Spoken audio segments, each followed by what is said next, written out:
Welcome to Chapter 12. This is on the psychosocial development of adolescence. So let's go ahead and dive right in. Let's begin by looking at how family relationships affect the developing teen. Research has found that the best way to influence positive social, emotional, and academic outcomes in teens is to include parents in the effort. So make sure that the parents are talking with the teens, checking in on their academic progress, knowing who their friends are, and being there for emotional support. One of the ways that this emotional support can be hindered is if the teen is experiencing a divorce between the parents. And so we've done a lot of research on divorce and the effect it has on the children of divorce. One thing we know is that divorce tends to occur most in families with newborns and second in families with adolescents. So that's why we're looking at divorce while we're covering adolescence, because it's actually a pretty common time that we see it occur.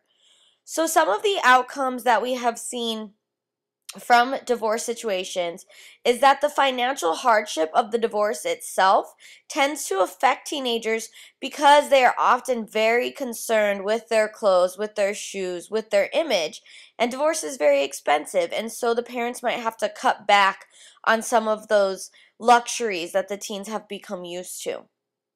We also know that depression is more common in teens of divorce than it is in teens without divorce.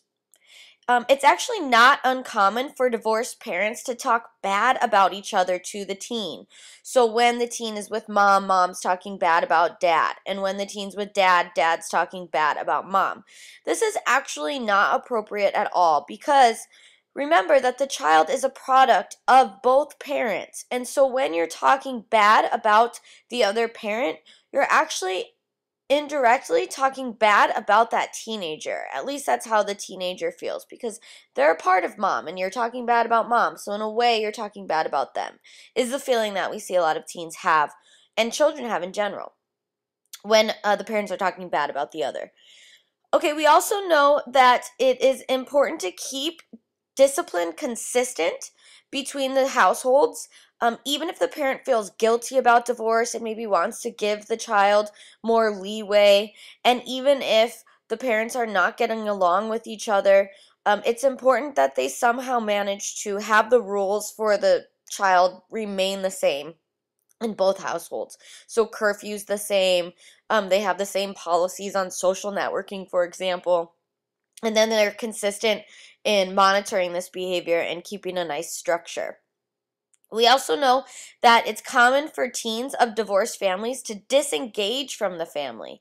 This actually can be a good thing if the teenager engages in healthy activities like sports, extracurricular activities at school.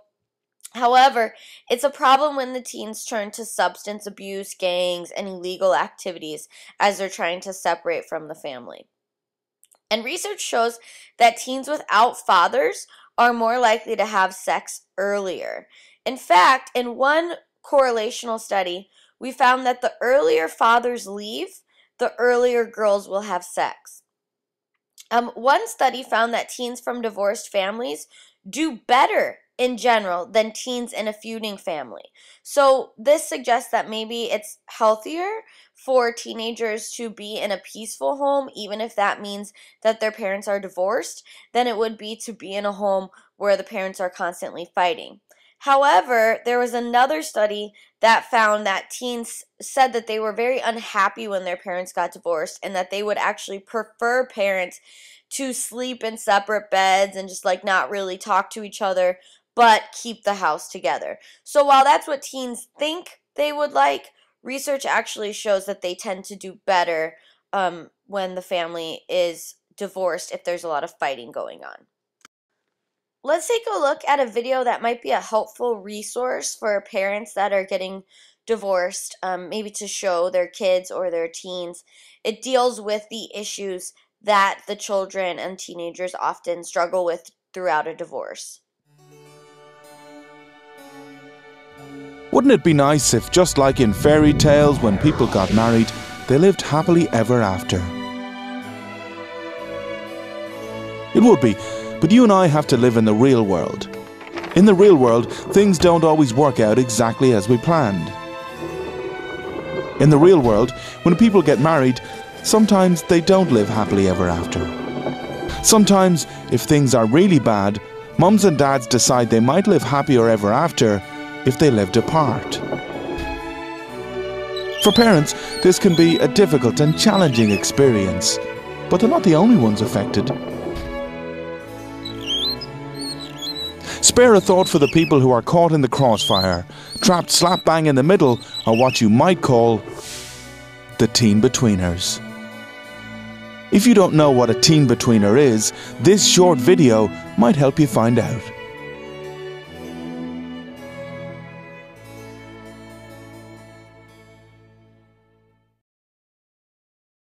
When I say detective, who do you think of? Sherlock Holmes? Inspector Gadget? Inspector Clouseau? CSI? Well, think again. The average teen-betweener has little or no training in investigation, interrogation, or forensics, but they can still be expected to act as an amateur sleuth, and not always in a fun way. When one parent is here and the other is there, it's only natural that one wants to know what the other is doing. But it's not fair that they use the teen-between as go-between, sometimes asking them to pick up clues and report back with information. And that isn't the only role the teen-betweener might have to play out. Parents can often use them to send messages to each other, like a postman with a registered letter. For the teen-betweener, a disrupted home life can be enough of a burden, without having all this extra hassle. And anyway, what's wrong with the phone? And when it comes to school, things aren't always that much simpler. Even the teen-betweener's best mates may not know their situation, and certain scenarios can threaten to give the game away. Take the school play, for example. Let's say the class has just given a barnstorming performance of King Lear, and now it's time to step up and acknowledge the standing ovation. Some kids might be more than happy to openly acknowledge their parents' enthusiastic applause. Well, it's easy when both are sitting together. For the teen-betweener, it's a bit more complicated. Should they look left? Should they look right? Do they wave at one? Or the other? Or both? Or none? Acting out Shakespeare is a breeze in comparison to trying to act relaxed in front of your mates.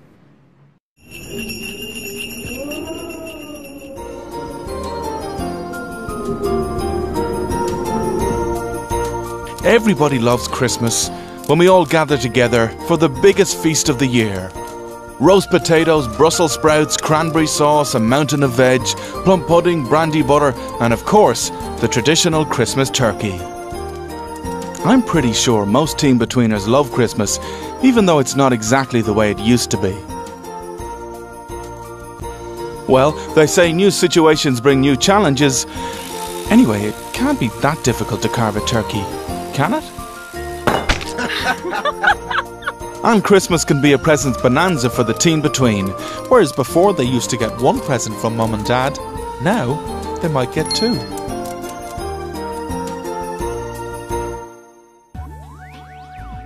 When two parents decide they no longer want to live together, the consequences don't just affect each other, they affect the whole family. We've tried to show you some of the ways in which these effects can manifest themselves. Caught between two different sides is never a nice place to be. The teen-betweener is often forced to deal with situations way out of their league. And guess what? The teen-betweener is on the rise. With more parents choosing to divorce or separate, more and more kids are making the journey from teen to teen-betweener. I'll bet you'd be surprised how many. Take your class in school. Statistically, it's likely that at least 3 or 4 people in your class are also teen-betweeners. You might even sit beside one. They could be your best friend. If you're a teen-betweener, remember 2 things. Firstly, there's nothing wrong with that, and there's absolutely nothing to be ashamed or embarrassed about. And secondly, there's no need to feel alone. We're here to help by giving guidance and support. We've helped plenty of people like you and always work in complete confidence. Remember, if you're a teen-betweener, the worst thing you can do is bottle your emotions up. So, do try and talk to somebody, be it a friend, relative, or us here at Teen Between. If you'd like to find out how we might be able to help, you can visit our website at teenbetween.ie. Those of us who live in the real world know that life isn't a fairy tale. In the real world, things don't always work out exactly as we plan them. That's because life is all about experience, ups, downs, good and bad times. And remember, just because life isn't a fairy tale, that doesn't mean we all can't live happily ever after.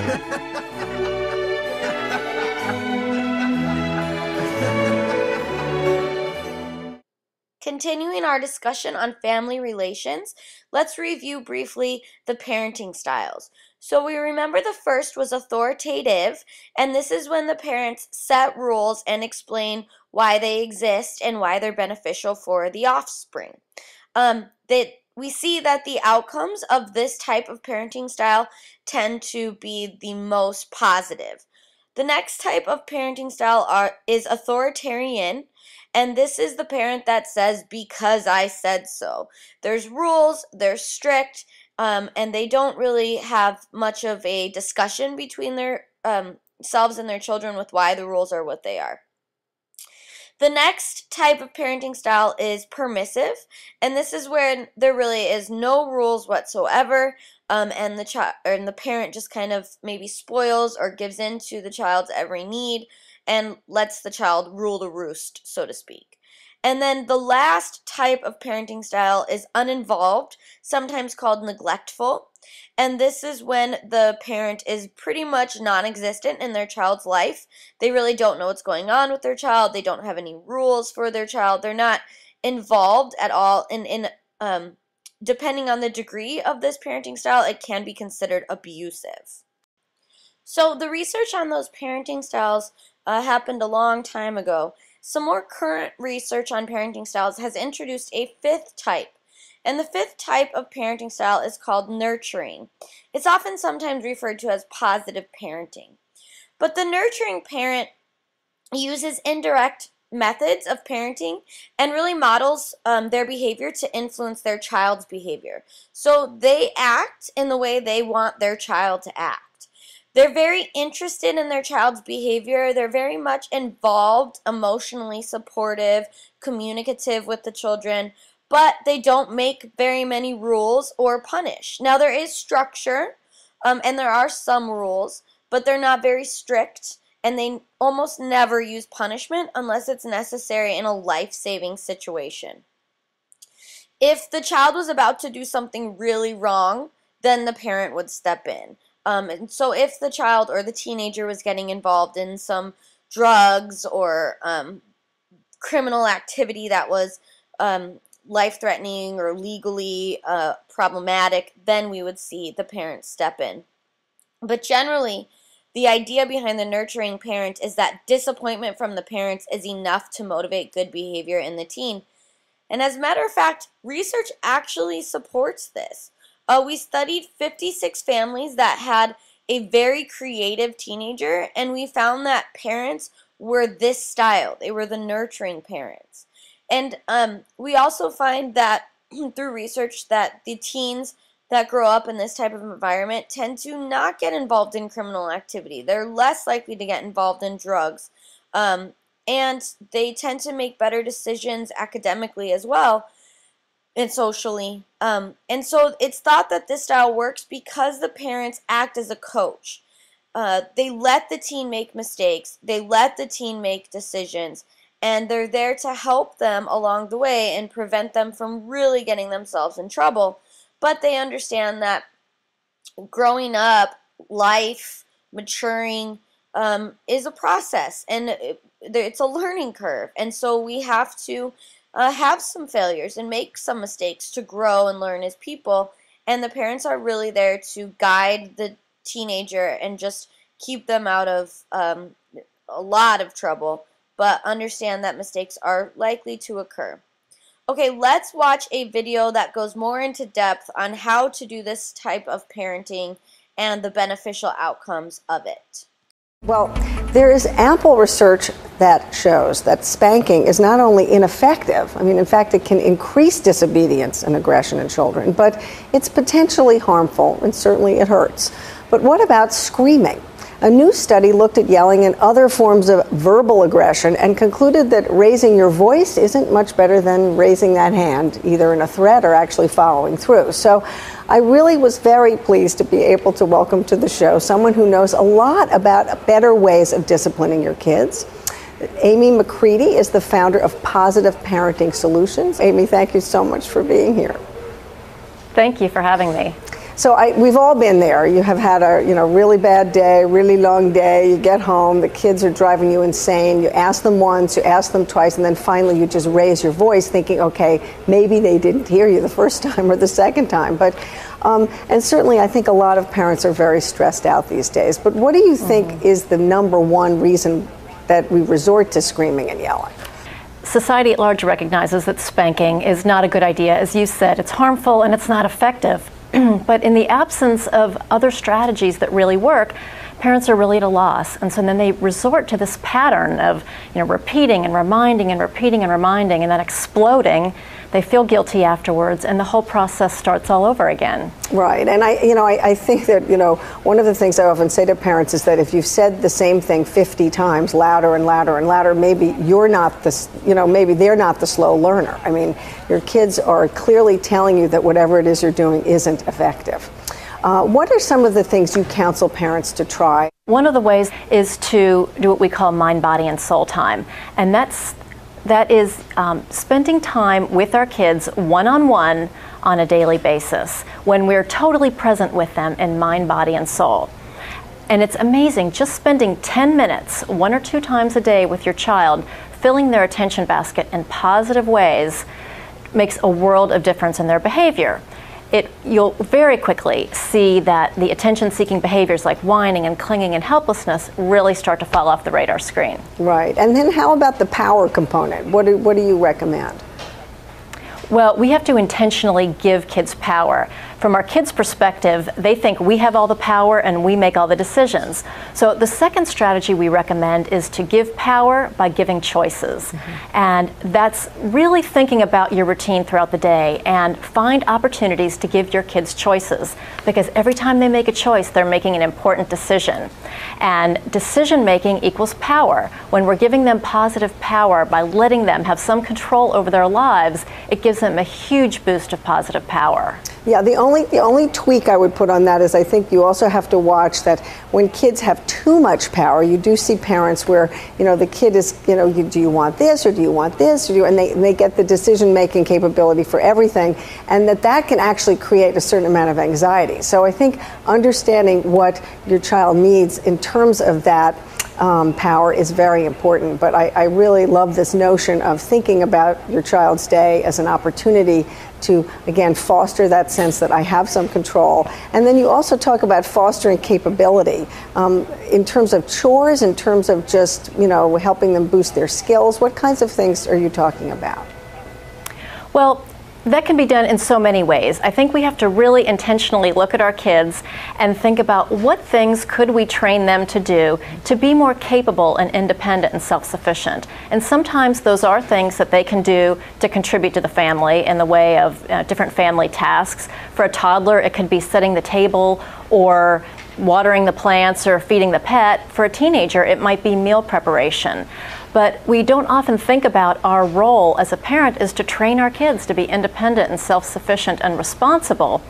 When we start doing that, giving them responsibility for important tasks, and they're contributing in the family in a meaningful way, you can see their sense of power soar. Right. All right, let's end with the most important, which is, let's say you've done all these things right and they're still driving you crazy, and they do something that is deliberately and in your face. Okay, now what are you going to do, Mom? Well, you're right. Sometimes we still need to bring in the consequences, but it's important that we use smart consequences. And in our training, we help parents understand the 4 R's of an effective consequence. The fourth R is the one that most people don't often think about, and that's revealing it in advance. We have to reveal the consequence in advance so our child can make the choice between the appropriate behavior and the inappropriate behavior. Right. Well, they're understanding what's going to come down the pike if they do it again. Absolutely. And I think laying out the consequence very clearly for them and then asking them to repeat back to you. So what is your understanding of our rule and what is your understanding of the consequence? That way they repeat it back to you. Now you have a verbal agreement. Everybody's very clear on what the consequence is going to be. And so if they make the inappropriate choice, it was their decision. It wasn't you being the bad guy. They were empowered to make the choice, and they made that decision. Well, Amy, I would love you to go through all of these. I want to just make sure that we give our viewers the website so they can get this advice and other wonderful advice about positive parenting. Where should they go for more?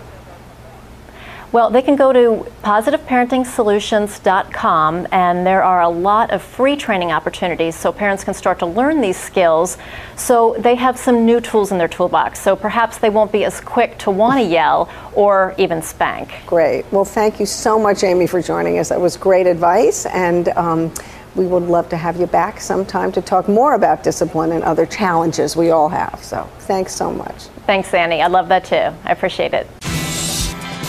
ABC News Now. Good to know. Okay, go ahead and pause the video here. Head on over to Moodle, complete lecture activity number 1, and then return to this point in the lecture. Okay, so let's take a look at peer relationships in teenagers and the role that they have on the social development. We know now that teenagers are spending more time with their peers than they ever have in the past. And so these peer relationships are a source of support for the teens and also become a central method of entertainment and engagement and activities. So in other words, the teenagers are spending the majority of their time with their friends. And because of this time spent with their friends, the influence that the peers have on their behavior increases greatly during teenage years.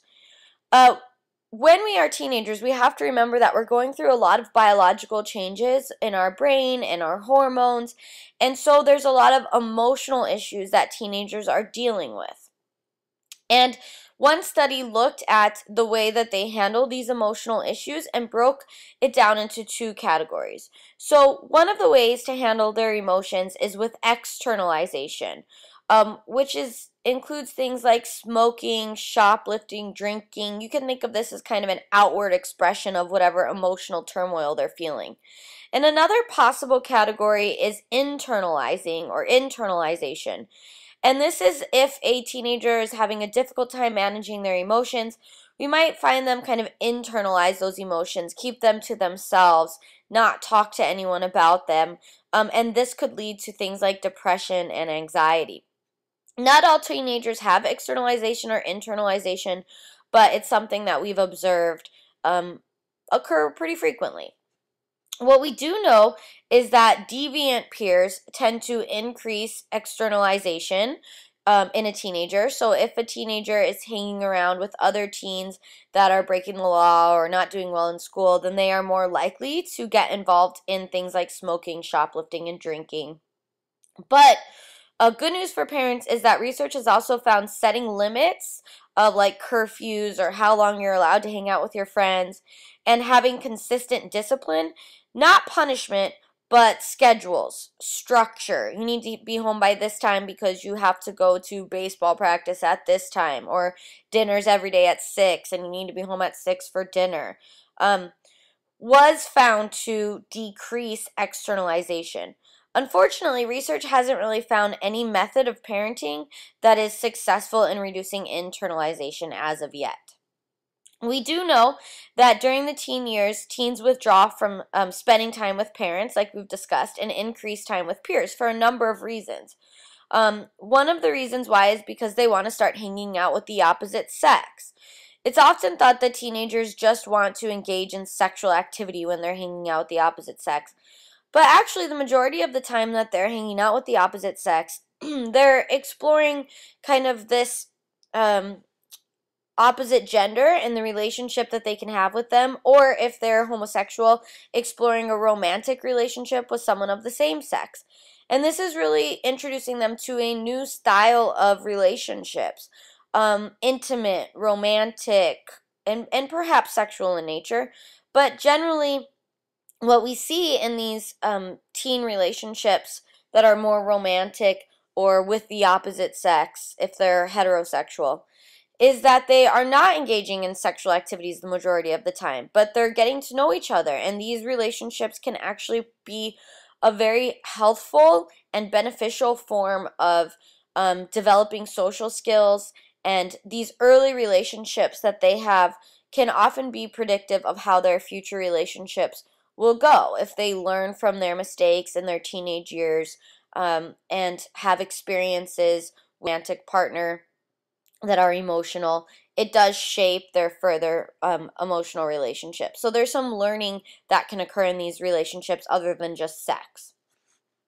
We also know that teens seek out more spaces where they can hang out alone.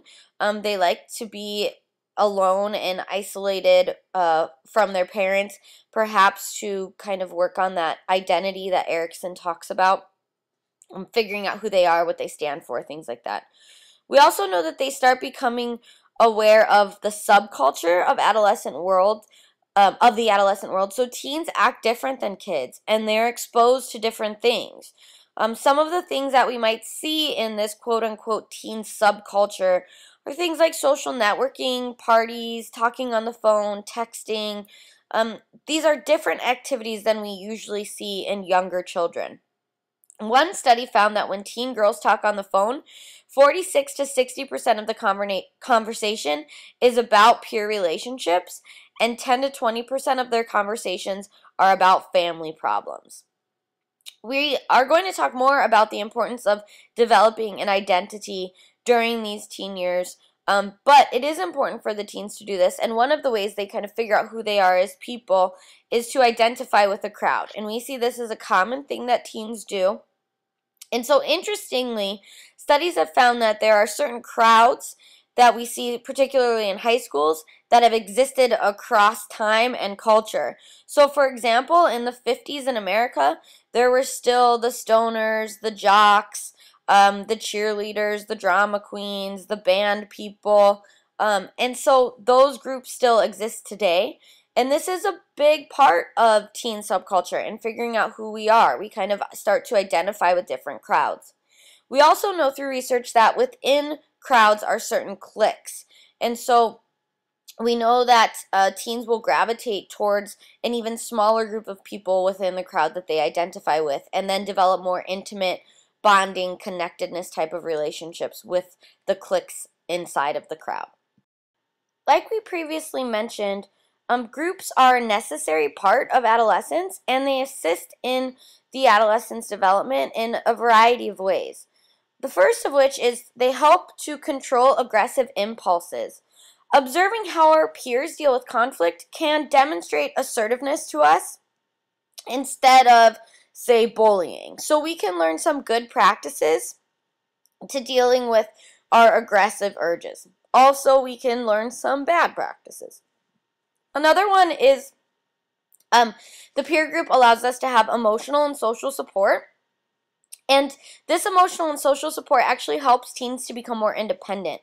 This is important because in adulthood, we have to become less dependent on our family, financially, emotionally. And so this is really the start of kind of that necessary separation. The next one is our peers help us to improve social skills, develop reasoning ability, and learn to maturely express our feelings.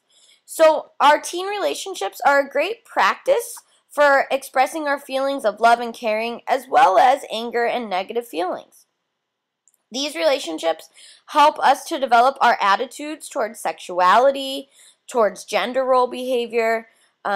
It helps us to figure out what is acceptable, good, bad, right, and wrong in terms of our sexuality and our gender.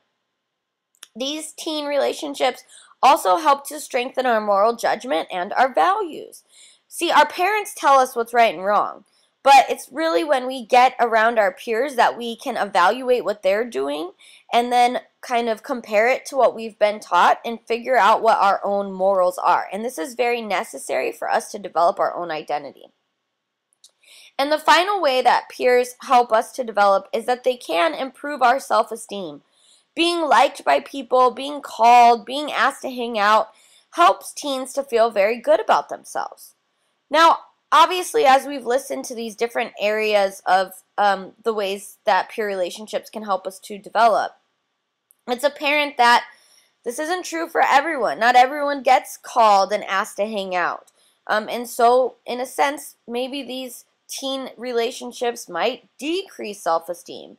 Not everyone is around people that are good influences. And so, not all of these developmental areas proceed in a healthful way. What we know is that the way we learn from our peers, whether it's good for us or bad for us, depends on the teen themselves, their own temperament, their own personality, and also their background, the parenting that they've had, the emotions that they've had throughout their life, what they've been exposed to, and also who they are hanging around affects how they develop in terms of the items on this list. Go ahead and pause the video here and head over to Moodle, complete lecture activity number 2, and then we will see you when you're back.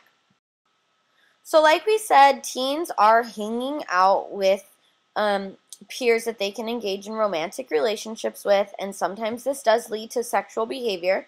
So let's look at the development of that sexual behavior. First of all, we know that teens are becoming sexually active at younger ages than ever before. 75% of college sophomores are not virgins. We know through research that teen athletes are less likely to be sexually active than non-athletes, contrary to popular belief. It's thought that this is due to their rigorous athletic schedules. Studies show that magazines are supporting teen sex and stereotypes that girls should be sexually subordinate to boys, and all of this might be leading to the earlier ages when sexual activity begins. However, studies also show that girls report more sexual assertiveness than boys, meaning that girls tend to be the one who instigates the sexual contact more than boys do. So psychologists believe that human sexuality moves from masturbation to sex with others, and it progresses in a 3-stage process. These stages may or may not include overt sexual behavior. So in other words, they could just be thoughts or fantasies, and for some teenagers, they might act on these thoughts or fantasies. It's different for each individual. But the 3 stages begin with autosexuality, which is the love of oneself. And so in autosexuality, this is the stage at which the child becomes aware of sexual pleasure, and they consciously experiment with masturbation. Now, shockingly to most people, and probably uncomfortably to most people, we find that on average, the child might begin experimenting with their body, perhaps even masturbating, as early as age 3, and this continues until about age 7. Although for some children, it will in fact last longer. And so it's important to understand, like we've discussed before, that children do not have the same concept of sex as adults do. However, their bodies are wired to feel pleasure in their sexual centers, and so when they touch those areas, they do feel a sense of pleasure. They don't have the cognitive abilities to necessarily understand what that pleasure means or associate it with any type of sexual activity. However, they are feeling those sensations. And so this autosexuality really is just kind of about getting to know their own body. The next stage is called homosexuality, which is the love of one's own sex. Again, this does not have to include overt sexual behavior. It does not have to include touching, and often doesn't. It's really more about the emotion, the connectedness, the intimacy that kids tend to feel with their same-sex peers. For example, girls will have the BFF heart necklace that they break in half, and each best friend wears one half. They might dress the same as each other. This stage really starts to occur at age 7 and usually lasts till they're about 13, but we see that it's especially intense between the age of 10 and 12. Occasionally, this love of your same-sex peer turns into overt sexual behavior. In fact, studies show that about 1/3 of people within this age have a same-sex sexual encounter. Usually, this is the result of curiosity and is not, in fact, latent homosexuality. Just kind of experimenting and seeing what it's like to have some type of sexual activity with the friend that you're bonded and connected with. Some people, however, do stay in this stage forever. The last stage is heterosexuality, which is the love of the opposite sex. Generally, with the exception of homosexuals, we see people move into this stage at about age 13 or 14, but generally girls get to this stage about 1 year before boys. Okay, we do know that most people try masturbation around the ages of 4 or 5. Generally, if they are caught doing it, they're chastised for it, and then they stop, and usually will start again around age 14. Now, they might be chastised for it directly, or they might overhear jokes about masturbation from other people or on the media and start to feel a sense of guilt, which is something that will lead them to stop. Psychologists believe that masturbation is a healthy way to act out our innate sexual drives. However, teens often feel shame, guilt, and fear. The fear is that they are addicted to masturbation, especially boys tend to worry about this. However, generally they're not addicted. Psychologists say that it is necessary to masturbate to form a positive sexual attitude. It's also a safe way of having sexual needs fulfilled that doesn't lead to STDs or teen pregnancy and allows people to get to know their own bodies, which research shows leads to greater sexual satisfaction. Okay, let's go ahead and watch a video on masturbation.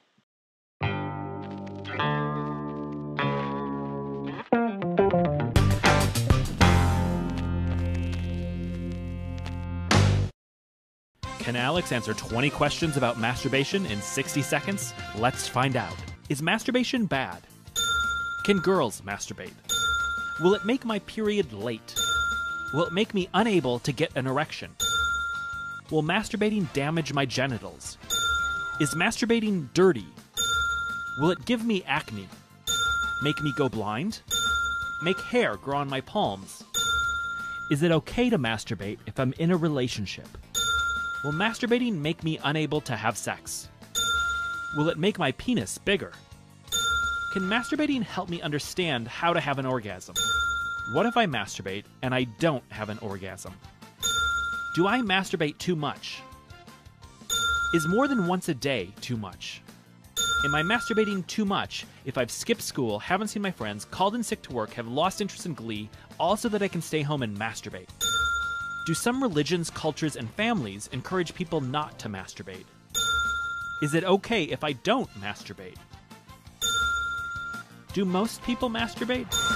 Congratulations, Alex, you've done it! This has been... Okay, let's look at some theories on how we develop our sexuality. And so we'll take a look at homosexual behavior. It's said that 1 in 10 people identify as homosexuals. And there are many different theories on how we develop our sexuality. We'll start with Sigmund Freud's theory. So this is called the psychoanalytic theory of masturbation. And this is Freud's theory that if the child's first sexual feelings about the parent of the opposite sex are strongly punished, then that child may become homosexual. So if you remember the Oedipus complex, for example, the child is in love with their mother, and Freud says wants to have sex with their mother. If they are kind of made fun of for how much they love mom or whatever, they might interpret this as being made fun of because they like a girl, rather than understanding that they're being made fun of because they like their mom. And so Freud said that when this misunderstanding occurs, it causes them to think it's wrong to like girls, and this leads to their homosexuality. However, this theory is not supported by science, basically at all. Okay, the next theory is the learning theory of homosexuality. This theory says that most people learn to be homosexual, but for little understood reasons, some people learn to be heterosexual. So there is a difference between our sexuality depending on what we learn through our environment. This also is not well supported by science at all. Let me give you some research that is well supported by science. So this is the biopsychosocial theory of homosexuality. And so it really stems or draws from biological explanations for how we develop our sexuality. The first is the theory that some factor in a person's DNA affects their temperament, which affects sexual orientation. We have not found a gay gene, as it's often referred to as in the media. However, we have found some components that turn on genes or turn off genes that relate to sexuality. So there is some evidence that there might be something in our DNA that does affect whether or not we will become straight or gay or bisexual. But it is not a straightforward gene that determines this, just kind of how the gene functions. We also have found that gay men have larger anterior hypothalamuses than straight men. And so the hypothalamus is the part of the brain that regulates sexual behavior. Researchers have also found a difference in the spatial ability and auditory differences in homosexuals versus heterosexuals, and this is said to be due to the hormone exposure that occurs when we are in the 12th week of our mother's womb. How much testosterone or estrogen we're exposed to affects our brain development. Researchers have found a difference in the finger length for heterosexuals and homosexuals that again is due to this prenatal hormonal exposure. There's also the older brother effect. And so the older brother effect is the idea that the more older biological brothers a boy has, the more likely he is to be gay. And this is because the female body produces antibodies against male fetal cells that get stronger with each male baby. And so in order for the males to survive, the body of the mother must change its hormonal balance, possibly producing less androgens, less testosterone, which means that the more boys a mother has, the more estrogen each male baby is exposed to, or the lack of testosterone the baby is exposed to. And so it's said that each brother increases the likelihood of being homosexual by 33%. We also know that that anterior hypothalamus that we talked about earlier is the same size in gay men and straight women. Studies show that lesbians are 91% more likely to be left-handed, and gay men are 34% more likely to be left-handed. This indicates a difference in the brain structure and brain activity between different types of sexuality. One study found the degree of symmetry between the left hemisphere and the right hemisphere of the brain are different in heterosexuals and homosexuals.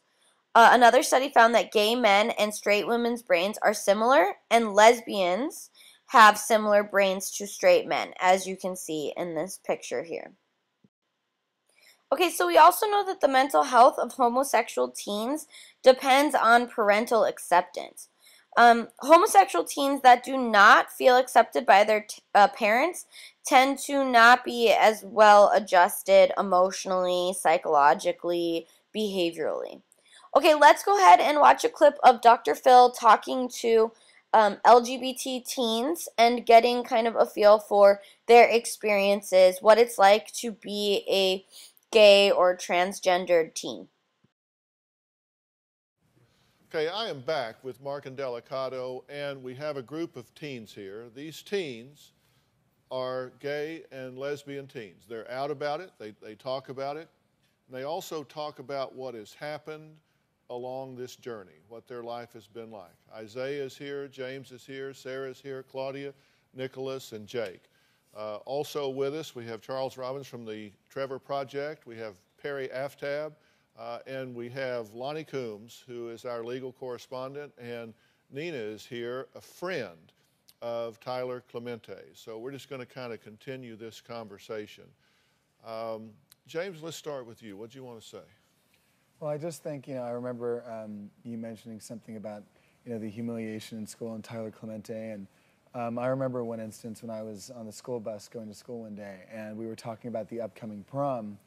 And I remember, and some kid just turned to me out of the blue and said, "You're not going to take a boy to prom, are you? Because that would be really weird." And I know it's a much less severe case, but I think it's just that same kind of feeling of being put down and being humiliated and being targeted specifically because of who you are. Or, I think it's the same kind of that feeling that it gives. But these kids. Here's the question I've got, and this is not just for you, for all of you. When this has happened, did you go to an adult? Because I saw a stat one time that bothered me. Charles, you probably have much more up-to-date number on this than I do, but I read a study that said 86% of gay and lesbian teens said they did not have one adult supporter that they could identify in their school situation. 86% said they had not one adult that they felt safe talking to. That's right, and they generally report that that the school environment, from the help seeking that they have seen, they didn't feel comfortable in any kind of disclosure around sexual orientation at all. What's an interesting thing to take from this too is that we as fellow teens really should take this to heart ourselves. We should become allies ourselves and allow other students to come talk to us. I mean, whether it be just being a positive, open person, or doing something like starting a gay-straight alliance club in your own school, or there's a number of things that you can do as a student yourself to help alleviate tensions that someone may be feeling. When you got these letters that you got based on the character you played on Ugly Betty, Mark, did you answer them? What did you say to them? How did you support them? I didn't know exactly how I could support them without just saying, this does get better, and you have to talk to someone, whether it's a friend, a teacher, going, joining the Gay Straight Alliance Club in your school, if that's even offered, or going to a group where, teens can talk to each other. Because I think that, like you said, is one of the main issues, that these teens don't have anyone to talk to, and they're left there contemplating themselves, which often can lead to much more serious matters like suicide. And you said you had funny feelings about playing this character. Mm-hmm. What went through your mind when somebody said, okay, here's a great show, it's going to be on network, it's going to be ABC, but you're going to play a gay teenager? They didn't tell me about becoming an actual gay teen and actually exposing that until our last season, which was season 4. And when we were discussing about how we were going to handle it, the only funny feelings that I had is that we weren't going to do it in the right way or make it seem real enough, because I didn't want this to be, the dramatized television version that no one in the world or no teen can ever relate to. So that was one of the biggest issues that I had. And luckily, we did come out with a fabulous product that, speaking to all of these guys about it, they said that these dramatized situations actually do happen, which I was, kind of pleased and to hear that, we could reach out like that. Sarah, what do you want to say? I just think that if everyone standing by has the attitude that Dion had, that, you're just going to walk away, there's going to be no one left. In my situation, the bullying never happened to my face. It happened very indirectly. It was through MySpace. It was, texting me, calling me. And, my entire graduating class from middle school knew that this was happening, and not one person felt bad about it. No one felt, no one felt the guilt to take this to their parents. This is what's happening. Everyone is going after her. You know, what can I do to stop this? I mean, this was a Christian middle school, and I mean, I wasn't the kid that had all these friends or whatever. I was the new kid, but the fact that no one had enough respect for me to go to their parents and say, you know what, this has gotten way out of control. This is what's happened. What can we do to stop this? Well, what was happening? What did they say to you? What did you get My on graduation internet day, or whatever? My graduation day, a girl sent around a text to her friends saying that I was a lesbian, which I had confided in one person at that school and she had overheard. Well, then those 10 friends or whatever then sent that text to 10 of their own friends.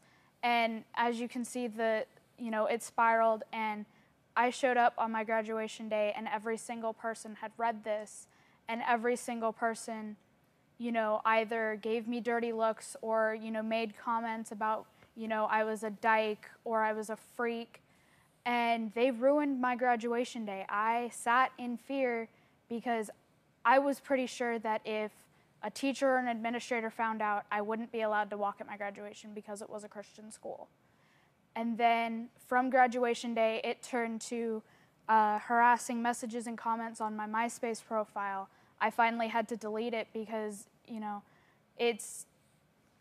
it was a knock to my self-esteem to, log on to a place where I was supposed to be able to connect with my friends and see these things. What would they say on your They would tell me that I was going to burn in hell, or that I was a freak, or, one kid said randomly that he hoped I was struck down by lightning. And,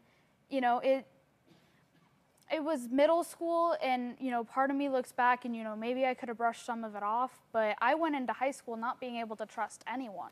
Did you talk to your parents about it? I wasn't out to my family at this point, and I wasn't confident enough in myself or the fact that they would take it well to go to my parents and say, this is what's going on.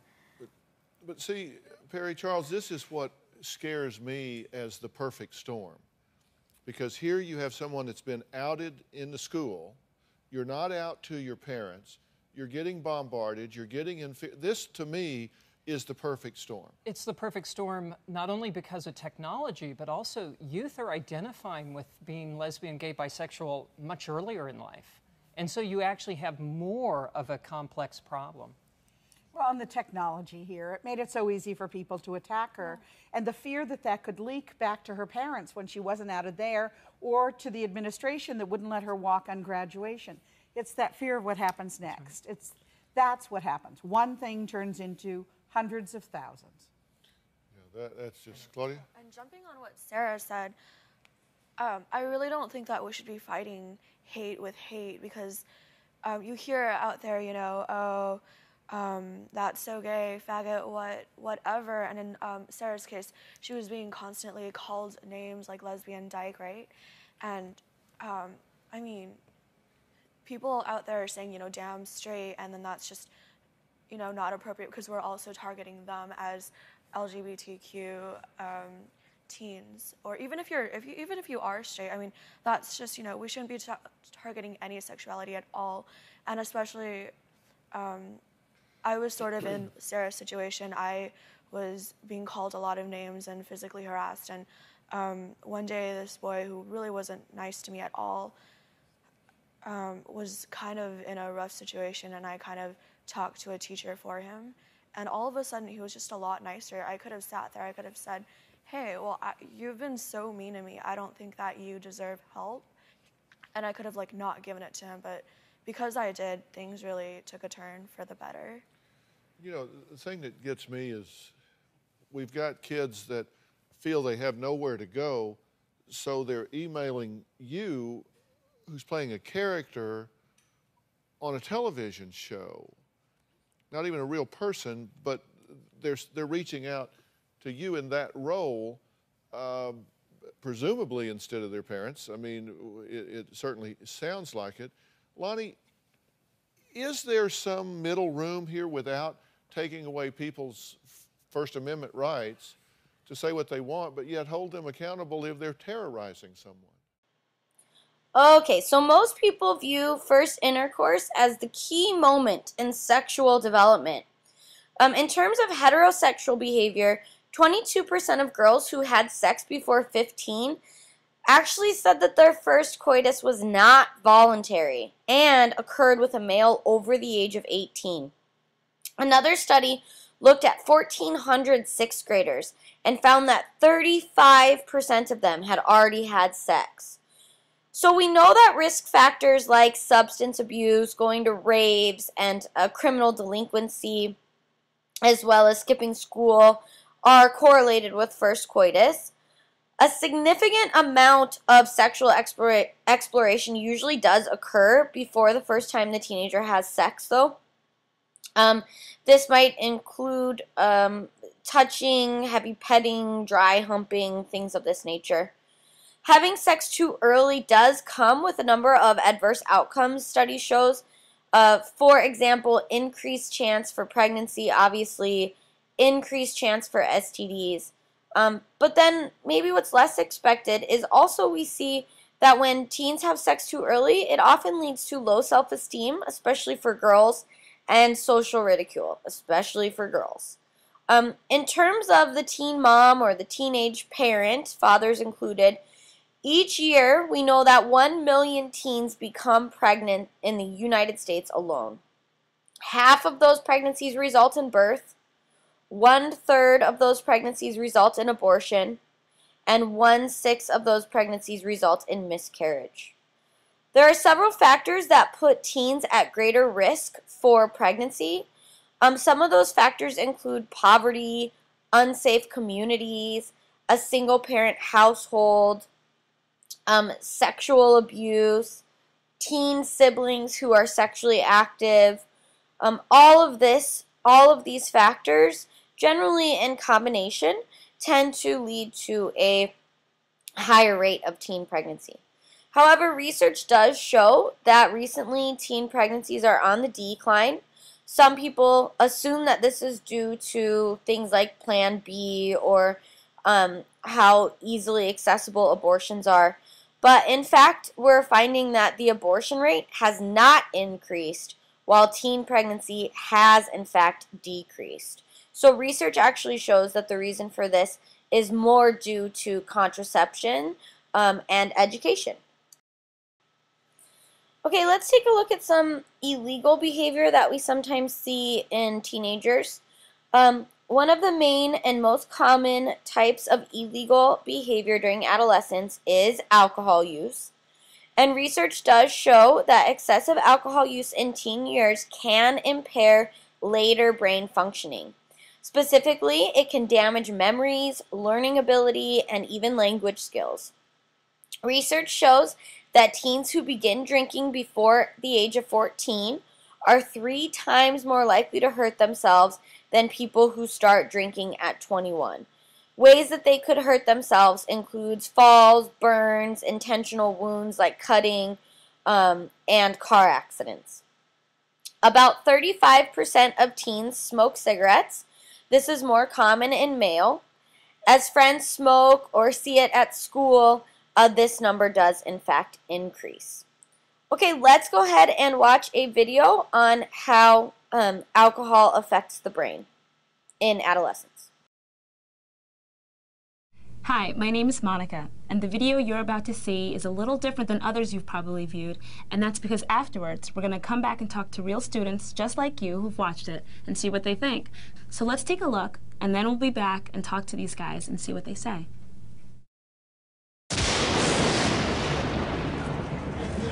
I think people drink to have fun, honestly. Try to have a good time. People drink because they try to look cool. I just wanted to see how it tastes because I was curious. There's a lot of peer pressure. That's what it is. If you start drinking at like 15 or 16, it's too young because you could get addicted to the flavor. I think it affects people differently. Some people, if they do it too much, probably are affected. I think it just depends on your body, how much you drink. I heard that alcohol beverages stunt your growth. I doubt when you're like 80 years old you're going to be like stupid or something because you drank so much. I try not to drink during the week because I have to go to work. I usually drink on the weekends. Probably mostly on weekends when we go out. And it's not like every day of the weekend, maybe like a Friday night. Alcohol is the #1 used and abused drug in America. But what do we really know about how it affects the brain?